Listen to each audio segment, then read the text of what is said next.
Sabi ng lalaki. Sabi ng lalaki. Pati yung babae. Sabi nung mga nakaupo sa likod. Cancel mo na yun. Cancel mo na yung next song ko. Yun, cancel mo na yung next song ko.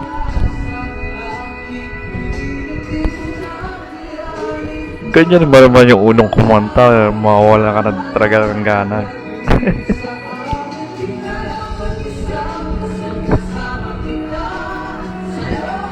Parang nag-concert na.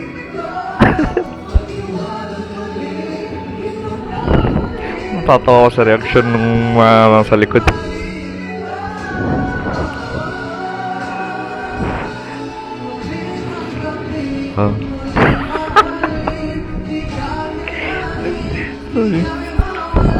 Ayoko na kumanta, sabi siguro dito.